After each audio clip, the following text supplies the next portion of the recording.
నమస్తే, welcome to శ్రీపాబి news. ముందుగా headlines. Ponnuru ఎన్నికల ప్రచారంలో పాల్గొన్న టీడీపీ అధినేత చంద్రబాబు నాయుడు 14 ఏళ్లు ముఖ్యమంత్రిగా ఉన్న చంద్రబాబు నాయుడు ఏం చేస్తారో చెప్పాలని విమర్శ. నందికొట్కూరు ప్రజాగళం సభలో పాల్గొన్న టీడీపీ అధినేత చంద్రబాబు నాయుడు ప్రతి ఒక్క వ్యక్తిని, ప్రతి ఒక్క ఇంటిని నాశనం చేసిన వ్యక్తి అని ధ్వజం. ఉంగుటూరులో విజయబేరి సభలో పాల్గొన్న జనసేన అధినేత పవన్ కళ్యాణ్ ఎమ్మెల్యే అయ్యుండి సొంత ఇంటికే దారి వేయించుకోని వ్యక్తి అంటూ విమర్శ. 14 ఏళ్లు ముఖ్యమంత్రిగా ఉన్న చంద్రబాబు నాయుడు ఏం చేశాడో కూడా చెప్పుకోలేకపోతున్నాడని, చంద్రబాబు నాయుడు అంటే గుర్తుకు వచ్చే పథకం ఒకటైనా ఉందా అని సీఎం జగన్ విమర్శించారు. నేను అమ్మఒడి, పెన్షన్, ఆసరా, చేయుత, వాహనమిత్ర వంటి పథకాలు తెచ్చాను, అలాంటివి నువ్వు ఎందుకు చేయలేకపోయావు అని చంద్రబాబు నాయుడును ప్రశ్నించారు.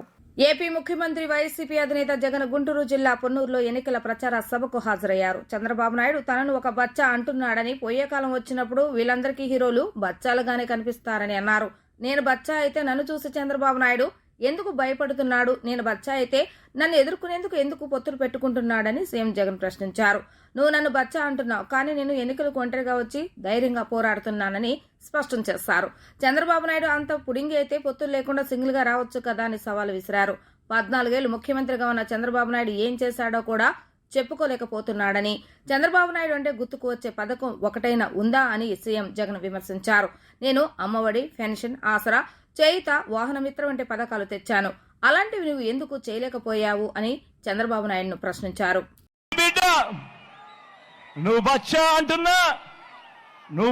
అంటున్నా మీ జగను ఈరోజు ప్రజల ముందర నిలబడి నేను ఫలానిది చేశాను, ఇంటింటికి మంచి చేశాను, చేసిన మంచిని చూసి మీ ఇంట్లో మంచి జరిగి ఉంటే మీ బిడ్డకు మీరే సైనికులుగా నిలబడండి అని చెప్పి మీ బిడ్డ పిలుపునిస్తా ఉంటే, మరి 14 ఏళ్లు ముఖ్యమంత్రిగా చేసిన నువ్వు నీ పేరు చెబితే ప్రజలకు గుర్తుకొచ్చేది ఒక్కటంటే ఒక్కటైనా ఉందా చంద్రబాబు అని అడుగుతా ఉన్నా.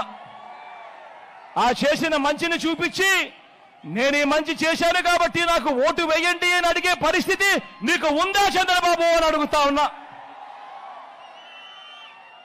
3 సార్లు ముఖ్యమంత్రిగా చేసిన నువ్వు 14 ఏళ్లు ముఖ్యమంత్రిగా చేసిన నువ్వు కేవలం 58 నెలల పాలన చేసిన నన్ను బచ్చా అంటున్న మీ జగన్ను చూసి ఎందుకు భయపడుతున్నావయ్యా చంద్రబాబు అని అడుగుతా ఉన్నాడు మీ బిడ్డ. ప్రతి ఒక్క వ్యక్తిని, ప్రతి ఒక్క ఇంటిని, ప్రతి ఒక్క ఊరిని, ప్రతి ఒక్క ప్రాంతాన్ని నాశనం చేసిన వ్యక్తి ఈ ముఖ్యమంత్రి అని టీడీపీ అధినేత చంద్రబాబు నాయుడు ధ్వజమెత్తారు. యువత, రైతులు, బీసీలు, ముస్లింలు, మహిళలు ఇలా ఏ వర్గం వారు కూడా ఆనందంగా లేరని అన్నారు. ఏమిటి ఈ చెత్త పరిపాలన అంటూ విమర్శించారు.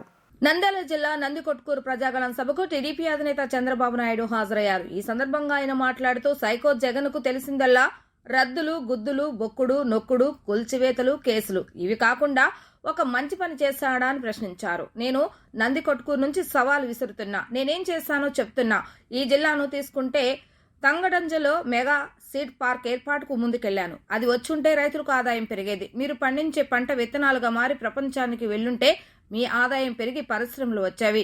ఈ యువత ఎక్కడికి వెళ్లే పని లేకుండా మీ ఊర్లోనే ఉద్యోగాలు వచ్చాయి. అమెరికాలో బెస్ట్ విద్యా సంస్థ అయోవా యూనివర్సిటీ, ఆ సంస్థ ఒప్పందం కూడా కుదుర్చుకున్నామని గుర్తు చేశారు. నేను అడుగుతున్నా, ఒక ముఖ్యమంత్రి ఎన్నికల్లో ఓట్లు వేయించుకోవడం కాదు, ఎన్నికల్లో తిరిగాడా లేదా? మీ దగ్గరికి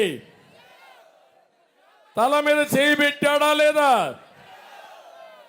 బుగ్గలు నిమిరాడా లేదా?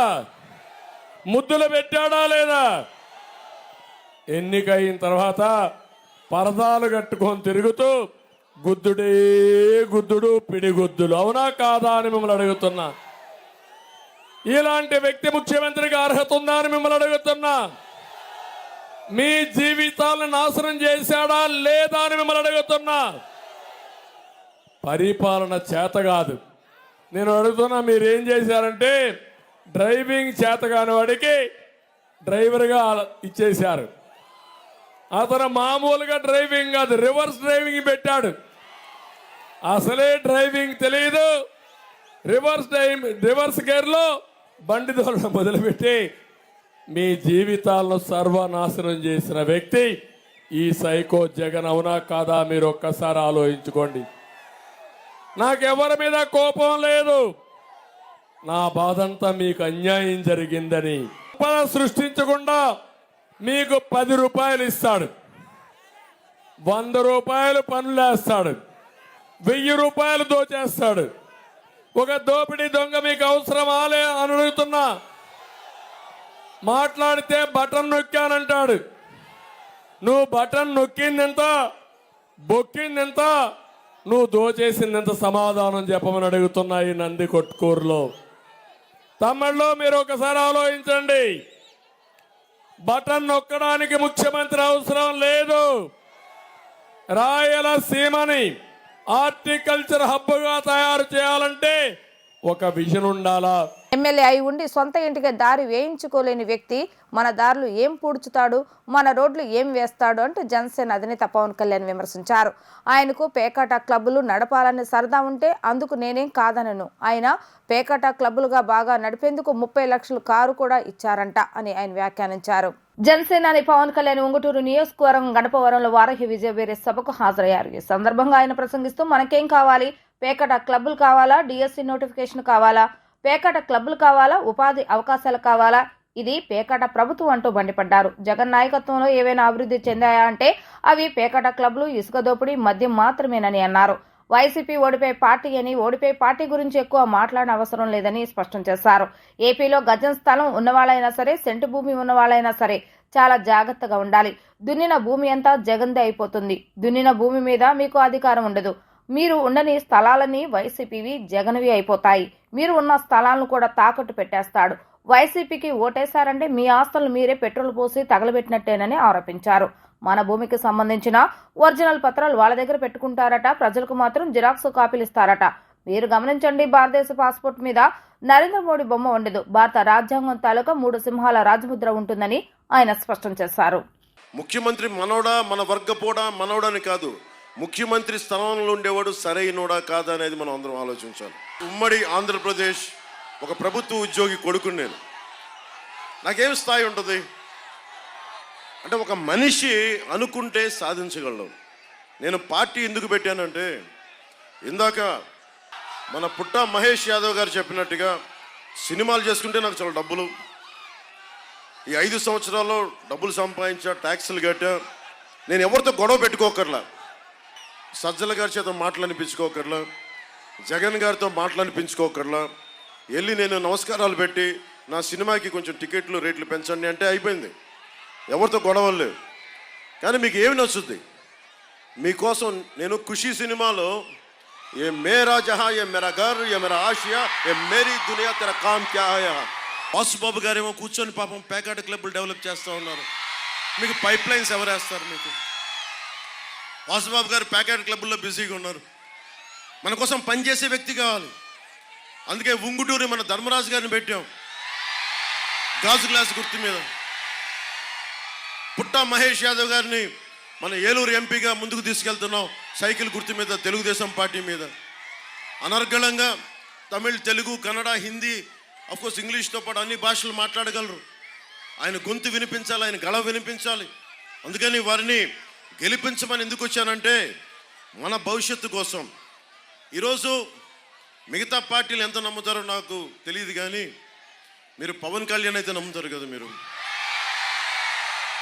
పవన్ కళ్యాణ్ మీకోసం పనిచేస్తాడా లేదా అన్న సంగతి మీకు తెలుసు కదా. టీడీపీ జాతీయ ప్రధాన కార్యదర్శి నారా లోకేష్ సతీమణి నారా బ్రాహ్మణి మంగళగిరి నియోజకవర్గంలో ఉత్సాహంగా పర్యటిస్తున్నారు. తన భర్త నారా లోకేష్ తరఫున ఆమె జోరుగా ఎన్నికల ప్రచారం కొనసాగిస్తున్నారు. విస్తృతంగా పర్యటిస్తూ వివిధ వర్గాలతో భేటీ అవుతూ లోకేష్ కు మద్దతు కూడగట్టేందుకు ముమ్మరంగా కృషి చేస్తున్నారు. తాడేపల్లి రూరల్ నులకపేట చైతన్య తపోవన కళ్యాణ మండపంలో స్త్రీశక్తి లబ్ధిదారులు, మహిళా మిత్ర డ్వాక్రా మహిళలతో బ్రాహ్మణి సమావేశమయ్యారు. ఈ సందర్భంగా ఆమె మాట్లాడుతూ ఇంటికి దీపం ఇల్లాలంటారని, ఇంటిని చక్కదిద్దడం, సమర్థవంతంగా నడిపించడంతో పాటు ఏ రంగంలోనైనా రాణించగల సత్తా మహిళలకు ఉందని అన్నారు. తెలుగుదేశం పార్టీ ఆవిర్భావంతోనే ఎన్టీఆర్ మహిళా సాధికారతకు బాటలు వేశారు. ఎన్టీఆర్ అధికారంలోకి రాగానే రాజకీయాల్లో మహిళలకు 9% రిజర్వేషన్లు కల్పించారు. ఎన్టీఆర్ ఆశయాలకు అనుగుణంగా నారా చంద్రబాబు నాయుడు మహిళల ఆర్థిక స్వావలంబనకు కృషి చేశారు. స్థానిక సంస్థల ఎన్నికలు, ఉద్యోగాలు, కళాశాలలో యువతలకు 33% రిజర్వేషన్లు అమలు చేశారు. మహిళల పేరిట ఇళ్ల స్థలాలు, పట్టాలు, రుణాలిచ్చారు. మహిళలు ఆర్థిక స్వాతంత్ర్యం సాధించేలా డ్వాక్రా సంఘాలు నెలకొల్పి వారి జీవితాల్లో వెలుగులు నింపారు. దీపం పథకంతో 65 లక్షల గ్యాస్ కలెక్షన్ ఇచ్చారని బ్రాహ్మణి తెలిపారు. మీరు చూస్తున్నారు అప్పటి నుంచి ఇప్పుడు దాకా గత 5 సంవత్సరాలుగా ఆయన ప్రతిరోజు మంగళగిరిలో చాలా కష్టపడుతున్నారు. చాలా కమిటెడ్గా సేవా కార్యక్రమాలు చేస్తున్నారు.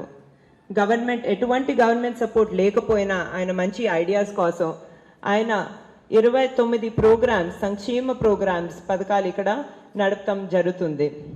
అందులో కొన్ని చెప్పాలంటే స్త్రీ శక్తి ఒకటి. అదే కాకుండా నూతన వధువరులకు పెళ్లి కానుక ఇవ్వటం జరుగుతుంది. అది కూడా దళితుల ఇళ్లలో వాళ్ళ పెళ్లికి కూడా చాలా సపోర్ట్ చేయటం, తాలిబొట్టు కూడా అందించడం జరుగుతుంది. అదే కాకుండా అన్న క్యాంటీన్లు నడుపుతున్నారు. ఎన్టీఆర్ సంజీవిని క్లినిక్స్ ద్వారా ఉచిత వైద్య సేవలు ఇవ్వటం జరుగుతుంది. లక్ష్మీ నరసింహ స్వర్ణకారుల సంక్షేమ సంఘం ద్వారా ఎంతో చేయటం జరుగుతుంది. నేను చెప్తూ పోతే ఎన్నో ప్రోగ్రామ్స్ ఉన్నాయి ఏదైతే ఆయన ఇక్కడ నడుపుతున్నారు.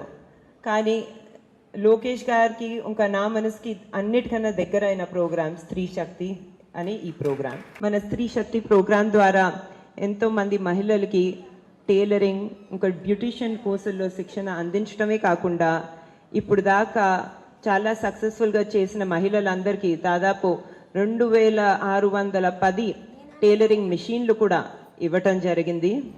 వాళ్ళు ఈరోజు వాళ్ళ కాళ్ళ మీద నిలబడగలుగుతున్నారంటే అది ఒక పెద్ద సంగతి. ఎందుకంటే వాళ్ళ ఇంట్లోనే కూర్చుని ఒక ఆదాయం వచ్చేదాకా దట్టు చూస్తున్నాము. ఇప్పుడు నేను గత ఎన్నో రోజులుగా స్త్రీ శక్తి బెనిఫిషరీస్ని కలుస్తూ ఉన్నాను.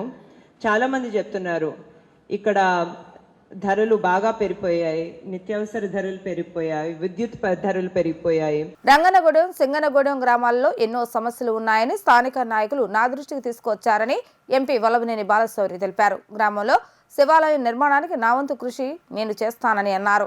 గ్రామంలో సిసి రోడ్లు వెంటనే కేంద్ర ప్రభుత్వ నిధుల ద్వారా వేయటానికి కృషి చేస్తానని ఆయన హామీ ఇచ్చారు. ఎన్నికల ప్రచారంలో Gannavaram Telugu Desam party in-charge NDA కూటమి ఎమ్మెల్యే అభ్యర్థి యార్లగడ్డ వెంకట్రావు దూసుకుపోతున్నారు. బాపులపాడు మండలం రంగనగూడెం, సింగనగూడెం, మల్లవెల్లి గ్రామాల్లో ఎన్నికల ప్రచారం నిర్వహించారు. యార్లగడ్డ వెంకట్రావు ఎన్నికల ప్రచారంలో బందర్ పార్లమెంటు సభ్యులు వల్లభనేని బాలశౌరి, మాజీ మంత్రి యనమల రామకృష్ణుడు పాల్గొన్నారు. సైకిల్ గుర్తుపై ఓటు వేసి యార్లగడ్డ వెంకట్రావును, గాజు గ్లాసు గుర్తుపై ఓటు వేసి వల్లభనేని బాలశౌరిని గెలిపించాలని యనమల రామకృష్ణుడు ప్రజలను అభ్యర్థించారు. ఈ సందర్భంగా ఎంపీ బాలశౌరి మాట్లాడుతూ గ్రామాలలో నీటి సమస్య ఉందని గ్రామస్తులు నా దృష్టికి తీసుకొచ్చారని అన్నారు. కేంద్ర ప్రభుత్వం ద్వారా జలజీవన మిషన్ పథకం ద్వారా నియోజకవర్గంలోని నీటి సమస్య ఉన్న గ్రామాలలో త్రాగునీటి సమస్య తీరుస్తానని హామీ ఇచ్చారు. ఒక పార్లమెంటు సభ్యుడిగా 330 కోట్ల రూపాయలు కేంద్రం నుంచి నేను శాంక్షన్ చేయిస్తే ఈ వైసీపీ గవర్నమెంట్ గ్రాంట్లు ఇవ్వకుండా, టెండర్లకు పిలవకుండా ఉండటం మూలంగా ఈ రోజు ఈ త్రాగునీటి సమస్య ఏర్పడిందని అన్నారు. ఒక రోజు కోసం దాదాపు 15 కోట్ల రూపాయలు వచ్చి అది టెండర్లు పిలవకుండానో లేకపోతే పిలిచినా వేయకుండానో ఆగిపోయిందని చెప్పేసి పెద్దలు చెప్తా ఉన్నారు. ఒక పార్లమెంటు సభ్యుడిగా కేంద్ర ప్రభుత్వం యొక్క నిధులు ఏవైతే ఉన్నాయో అవి తప్పకుండా తీసుకొచ్చి ఆ రోడ్డు నిర్మాణం కంప్లీట్ చేస్తామనేటువంటి విషయాన్ని కూడా ఈ సందర్భంగా మీ అందరూ కూడా మనం చేస్తా ఉన్నారు. మూడో విషయం, ఇక్కడ తాగడానికి నీళ్లు లేవు అనేటువంటి విషయం ప్రతి గ్రామస్తులు కూడా చెప్తా ఉన్నారు. నేను ఒకటే చెప్తా ఉన్నాను, మనకి కృష్ణా నది ఒకవైపు ఉంది, గోదావరి, పోలవరం నీళ్లు ఒకవైపు ఉన్నాయి. కానీ ఇక్కడ గన్నవరం నియోజకవర్గంలో చాలా గ్రామాల్లో ఇప్పటి వరకు కూడా తాగడానికి నీళ్లు. కేంద్ర ప్రభుత్వం జలజీవన్ మిషన్ ద్వారా నిధులు తీసుకొచ్చి తప్పకుండా ప్రతి గ్రామానికి కూడా మంచి నీళ్ళు ఇచ్చేటువంటి కార్యక్రమాన్ని వచ్చే 5 సంవత్సరాల్లో కంప్లీట్ చేస్తామనేటువంటి విషయాన్ని సందర్భంగా మీకు మనం చేస్తా ఉన్నాను.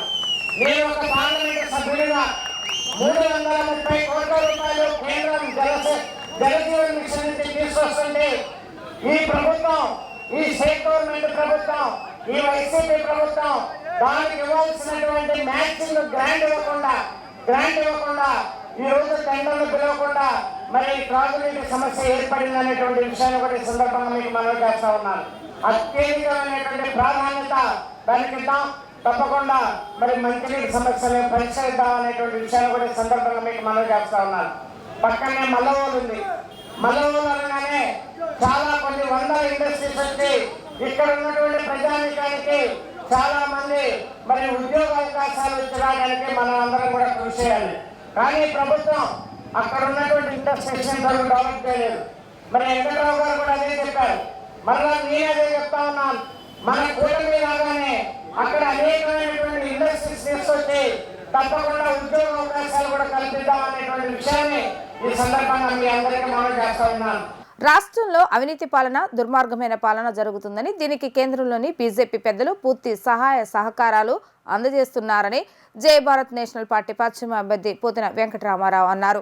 రాష్ట్రంలోని 2 పార్టీలు బీజేపీకి తొత్తులని, ఆ 2 పార్టీలకు ఓట్లు వేస్తే రాష్ట్ర భవిష్యత్తు నాశనమైపోతుందని ప్రజలు ఈ విషయాన్ని గమనించాలని ఆయన ప్రజలకు విజ్ఞప్తి చేశారు. పోతిన వెంకటరామారావు రాష్ట్రంలోని వైసీపీ, టీడీపీ 2 పార్టీలు బీజేపీకి తొత్తులుగా వ్యవహరించి ఆంధ్ర రాష్ట్ర భవిష్యత్తును నాశనం చేస్తున్నారని జై భారత్ నేషనల్ పార్టీ పశ్చిమ అభ్యర్థి పోతిన వెంకటరామారావు ఆరోపించారు. సోమవారం భవానీపురంలో పలు ప్రాంతాల్లో ఆయన పర్యటించి ఇంటింటికి వెళ్లి ఓటర్లను ఓట్లు అభ్యర్థించారు. టార్చ్లైట్ గుర్తుకు ఓటు వేసి తనను గెలిపించాలని కోరారు. రాష్ట్రానికి మోడీ తీవ్ర అన్యాయం చేస్తారని, ప్రత్యేక హోదా ఇవ్వలేదని, స్టీల్ ప్లాంట్ ప్రైవేటీకరణ చేయాలని చూస్తారని, రాష్ట్ర అభివృద్ధికి ఎలాంటి సహాయ సహకారాలు అందించలేదని, అలాంటి మోడీ రాష్ట్రానికి ఎలా వస్తారు, ఆంధ్ర ప్రజలకు ఏమి సమాధానం చెప్తారని ప్రశ్నించారు. రాష్ట్రంలో అనేక సమస్యలతో ప్రజలు ఇబ్బందులు పడుతున్నారని, జగన్మోహన్ రెడ్డి అరాచక పాలన అంతమొందించాలని, అదేవిధంగా బీజేపీ తొత్తులైన టీడీపీ, వైసీపీ, జనసేనలను తరిమికొట్టాలని ప్రజలను కోరారు. నీతి నిజాయితీ పరుడైన జేడీ లక్ష్మీనారాయణ స్థాపించిన జై భారత నేషనల్ పార్టీకి ఓటు వేసి అఖండ మెజారిటీతో గెలిపించాలని ఆయన కోరారు. నరేంద్ర మోడీ గారు ఎందుకు వస్తున్నారండి? ఇక్కడ విజయవాడ పశ్చిమకు వస్తున్నారు అని చెప్పి చెప్తా ఉన్నారు. ఏం చేద్దామని వస్తున్నారు ఆయన? నిజంగా చెప్పాలంటే ఆయన ఏమి రాష్ట్రానికి చేద్దామని, మేలు చేద్దామని వస్తున్నారని అడుగుతా ఉన్నాం. ఏదైనా ఒక్క మేలు రాష్ట్రానికి నరేంద్ర మోడీ గారు చేసిన గొప్ప మేలు చెప్పమంటారా? నెంబర్ 1, ప్రత్యేక హోదా ఇస్తాను 10 సంవత్సరాలని మోసం చేయడం మరి పెద్ద మేలు మాకు. ఆంధ్ర రాష్ట్ర ప్రజలకు మర్చిపోలేని వేలు. మరి ఆంధ్ర రాష్ట్ర యువత మర్చిపోలేని మేలు చేస్తున్నారు. ఆయన ప్రత్యేక హోదా మీకు ఇవ్వము అని చెప్పడం, అటువంటి గొప్ప మేలు చేసిన వ్యక్తి నరేంద్ర మోడీ గారు. మరి ఇక్కడ మరి ఆయన వస్తున్నారంటే ప్రత్యేక హోదా ఇస్తారా అని చెప్తారా? ఏం మాట్లాడుతున్నారు ఆయన? ఏం మాట్లాడడానికి వస్తున్నారు? ఎవరిని సపోర్ట్ చేయడానికి వస్తున్నారు ఆయన? ప్రత్యేక హోదా ఇచ్చేస్తారా? ఆయన డిక్లేర్ చేస్తారా? ప్రత్యేక హోదా మేము ఎన్డీఏ ప్రభుత్వం మేము అధికారంలో వస్తే మేము ఖచ్చితంగా ప్రత్యేక హోదా ఇస్తామని చెప్తున్నారా? మరి పాండిచేరిలో మీ ఆర్థిక మంత్రి మీరు ఇక్కడ పాండిచేరిలో ప్రభుత్వం ఏర్పాటు చేస్తే మాకు ప్రత్యేక హోదా ఇస్తామని చెప్పి లాస్ట్ టైం పాండిచేరిలో ఎలా డిక్లేర్ చేస్తారు? మీరు ఏదో ఇక్కడ ఇది ఇవ్వడానికి 14 ప్లానింగ్ కమిషన్ ఒప్పుకోలేదు, 13 ప్లానింగ్ కమిషన్ ఒప్పుకోలేదు. ఇవన్నీ మాట్లాడుతుంది, ఇవన్నీ పచ్చి అబద్ధాలు. మీరు అన్ని అబద్ధాలు చెప్పినా కూడా మా దగ్గర డాక్యుమెంటల్ ఎవిడెన్స్ ఉంది. మా యొక్క నాయకులు, మా యొక్క పార్టీ అధ్యక్షుడు, జై భారత్ నేషనల్ పార్టీ అధ్యక్షుడు జేడీ లక్ష్మణ్ గారు డాక్యుమెంట్ ఎవిడెన్స్ సహా చెప్పారు మీ అందరికీ కూడా. ఇది అన్ని అబద్ధాలు. ఎక్కడ కూడా ప్లానింగ్ కమిషన్ చైర్మన్ ప్రత్యేక హోదా ఇవ్వద్దని చెప్పకపోయినా చెప్పినట్టు మీరు చెప్తా ఉన్నారు. మరి ఇలాంటి చెప్పినప్పుడు కూడా మరి మీ ఆర్థిక మంత్రి పాండిచేరిలో ఇస్తానని చెప్పారు. ఎలా చెప్పారు? ప్రత్యేక హోదా ఇస్తానని చెప్పి డిక్లేర్ చేయడానికి వస్తున్నాడు ఆయన. విశాఖపట్నం స్టీల్ ప్లాంట్ ప్రైవేటీకరణ ఆపుతానికి మేము ఆపేస్తామని చెప్తాడు ఆయన. ఇక్కడ డిక్లేర్ చేస్తాడా? న్యాయవాదుల సమస్యలు పరిష్కరించి వారి సంక్షేమం కోసం నిరంతరం పాటుపడతానని పశ్చిమ నియోజకవర్గ ఎన్డీఏ అభ్యర్థి ఎలమంచిలి సుజనా చౌదరి పేర్కొన్నారు. వైకాపా పాలనలో రాష్ట్రం అధోగతి పాలైందని విమర్శించారు. ఎన్డీఏ ప్రభుత్వం అధికారంలోకి రాగానే రాజధాని అమరావతి పునర్నిర్మాణం, రాష్ట్ర అభివృద్ధికి చేపట్టే కార్యాచరణ వివరించారు. బెజవాడ బార్ అసోసియేషన్ ను ఆయన సందర్శించారు. బీబీఏ అధ్యక్షుడు కొత్త చంద్రమౌళి, ప్రధాన కార్యదర్శి అరిగల శివరాం ప్రసాదులకు సాదర స్వాగతం పలికారు. ఈ సందర్భంగా ఆయన న్యాయవాదులతో ముఖాముఖి సమావేశాన్ని నిర్వహించారు. పలు అంశాలపై చర్చించారు. వైకాపా పాలనలో రాష్ట్రం అధోగతి పాలైందని విమర్శించారు. ఎన్డీఏ ప్రభుత్వం అధికారంలోకి రాగానే రాజధాని అమరావతి పునర్నిర్మాణం, రాష్ట్ర అభివృద్ధికి చేపట్టే కార్యాచరణ వివరించారు. ఢిల్లీలో ఉన్నప్పుడు విభజన సమస్యల కోసం పోరాడిన విషయాన్ని గుర్తు చేశారు. జస్టిస్ నూతలపాటి వెంకటరమణ, జస్టిస్ కోకా సుబ్బారావు, కనకబెడల రవీంద్ర కుమార్ వంటి వారు న్యాయవాద వృత్తిలో అగ్రస్థానానికి వెళ్లారని గుర్తు చేశారు. న్యాయవాదులకు ఎలవెల్లా అండగా ఉంటానని సుజనా చౌదరి హామీ ఇచ్చారు. ఈ కార్యక్రమంలో K మల్లికార్జునమూర్తి, జున్నూ Sridhar, Muvvala Jayaprakash, you Srinivasaraju, PDS Narayana తదితరులు పాల్గొన్నారు. అది ఎమ్మెల్యేగా నేను కంటెస్ట్ చేసినా చేయకపోయినా రేపు కోడ్ అయినా నెక్స్ట్ డే మీరు మా ఫౌండేషన్ చిన్న ఫౌండేషన్ రెగ్యులర్గా చేస్తా ఉన్నాం. దానికి ఎలక్షన్కి రిజల్ట్స్కి సంబంధం లేదు. మీరు ఇస్తే కోడ్ కంప్లీట్ అయినాక, ఎందుకంటే మళ్ళీ ఇంకో కేసు పెట్టించుకొని మళ్ళీ పీల్చుకుంటే జరుగుతుంది కాదు, అది లేకుండా చేద్దాం. ఇలాంటి ఏదున్నా సరే కేంద్ర రాష్ట్ర ప్రభుత్వాలను అనుసంధానం చేసి ఏ పని చేయాలన్నా నేను అన్నీ చేర్చగలను చెప్పట్లేదు, కానీ మరి నరేంద్ర మోడీ గారి దగ్గరికి, చంద్రబాబు నాయుడు గారి దగ్గరికి వెళ్ళి మాట్లాడగల యాక్సెస్ అయితే నాకు ఉంది, అంతవరకు చెప్పగలను.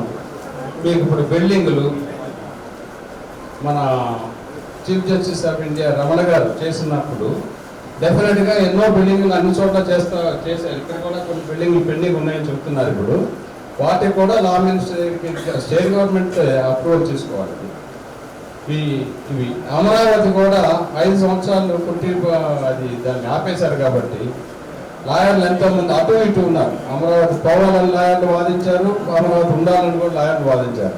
ఉండాలనే వాళ్ళ సైడే ఉన్నా నేను అని సుప్రీంకోర్టు వరకు హ్యాండ్ హోల్డ్ చేసి 5 సంవత్సరాలు భారత రాజ్యాంగం కల్పించిన హక్కు ప్రకారం, పార్లమెంట్లో పాస్ చేసిన చట్టం ప్రకారం ఈ అమరావతిని అంగుళం కూడా ఎవరు కదిలించలేరు.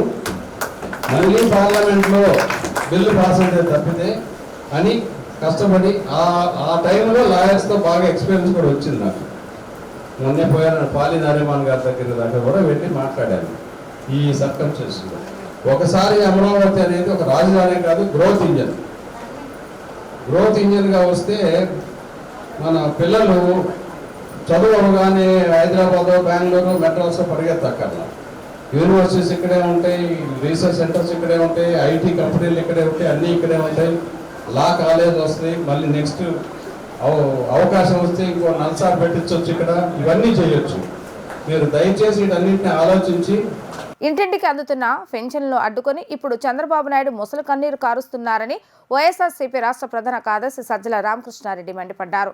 పెన్షన్ల పంపిణీపై చంద్రబాబు నాయుడు తీరును ఆయన తీవ్రంగా తప్పుపట్టారు. మీది కాదా చంద్రబాబు, మీది అని కూడా అనబుద్ధి కావట్లే. నువ్వు తిట్లు చూస్తా అంటే రోజు నువ్వు ఏకవచనంలో సంబోధిస్తా. నీది కాదా చంద్రబాబు? జగన్మోహన్ రెడ్డి గారు నువ్వు తిట్లు చూస్తా అంటే నువ్వు అసలు మనిషివేనా అని అనిపిస్తుంది. అసలు మనిషి జన్మెత్తెత్తినా కూడా అర్థం కావట్లా. ఈరోజు వరుస పెట్టి చదివితే 50 దాకా తిట్టిన తిట్లు అటు తిప్పి ఇటు తిప్పి, ఇంకా అలాంటివి రోజు మొత్తం మీరు లెక్క పెడితే బహుశా ఆయన ప్రసంగం అరగంట తాగితే 27 నిమిషాలు పైగా తిట్లే ఉంటాయి అనుకుంటున్నా. ఏమేమో మాట్లాడతాడు. భూమికి భారం అంటాడు, జన్మభూమికి భారం అంటాడు, తల్లికి భారం అంటాడు. ఏదైతే చంద్రబాబును చూసి వాళ్ళ నాయన కూడా సిగ్గుపడి ఉంటాడు, వాళ్ళమ్మ. అవన్నీ తెచ్చి ఈరోజు జగన్మోహన్ రెడ్డి గారికి పెడుతున్నాడు. ఏదైతే తనకున్న అవలక్షణాలన్నీ ఒళ్ళంతా ఉన్నాయో అవన్నీ తెచ్చి జగన్మోహన్ రెడ్డి గారికి ఆపాదించాలనుకుంటాడు. సంధి ప్రేలాపనలు అంటారు కదా, డెలీరియం. ఆ టైంలో ఏమేమి వస్తాయో తెలియదు. తన్నుకొని వస్తాడు. నిన్న ఏకంగా చంపాలని కూడా, చంపితే ఏమవుతుంది అని అన్నాడు. ఈరోజు అట్లాగే తిట్లున్నాయి. తిట్టి ఆఖరికి నీ సారాంశం ఏంటంటే, నీకు చేతన అయితే నేరుగా పంచు, చేత కాకపోతే తప్పుకో, 1 నిమిషంలో లేదా 1 గంటలో నేను డిస్ట్రిబ్యూట్ చేసి చూపిస్తా ఇల్లు అంటాడు. ఇది ఏం సిగ్గు ఎగ్గు ఏం ఉండవా చంద్రబాబు మీకు? నీకు అసలు ఏమన్నా సిగ్గు కొంచెమన్నా? అరే నన్ను అడుగుతారు, నిన్న నువ్వేం చేసావని అడుగుతారు. ఈరోజు ఈ పరిస్థితికి, ఈ దుస్థితికి కారణం ఎవరు? నువ్వు కాదా అని అడగరా? తెలియదా వాళ్ళకి, ప్రజలకు, పెద్దవాళ్ళకు తెలియదా, వృద్ధులకు? వాళ్ళు రేపు నీ మొహం మీద ఉమ్మేయకపోతే చూడు, పెనంలోంచి పొయ్యిలో పడినట్టు అయిపోయింది వాళ్ళ పరిస్థితి. ఇల్లు పంచమంటావే, మరి ఆ రోజు నువ్వు అసలు ప్రయత్నమన్నా చేసినావా? ఇప్పుడు 1,20,000 మంది మేము అంటున్న ఉద్యోగులు, వాళ్ళకు వేరే పని ఏమి ఉండదా? వార్తలు ముగించే ముందు హెడ్లైన్స్ మరొకసారి. పొన్నూరు ఎన్నికల ప్రచారంలో పాల్గొన్న టీడీపీ అధినేత చంద్రబాబు నాయుడు. 14 ఏళ్లు ముఖ్యమంత్రిగా ఉన్న చంద్రబాబు నాయుడు ఏం చేస్తారో చెప్పాలని విమర్శ. నందికొట్కూరు ప్రజాగళం సభలో పాల్గొన్న టీడీపీ అధినేత చంద్రబాబు నాయుడు. ప్రతి ఒక్క వ్యక్తిని, ప్రతి ఒక్క ఇంటిని నాశనం చేసిన వ్యక్తి అని ధ్వజం. ఉంగుటూరులో విజయబేరి సభలో పాల్గొన్న జనసేన అధినేత పవన్ కళ్యాణ్. ఎమ్మెల్యే అయ్యుండి సొంత ఇంటికే దారి వేయించుకోని వ్యక్తి అంటూ విమర్శ. ఇవి ఇవి ఈరోజు వార్తా విశేషాలు. మరలా తిరిగి ప్రసారమైన వార్తలు మళ్ళీ కలుద్దాం. అంతవరకు సెలవు. నమస్కారం.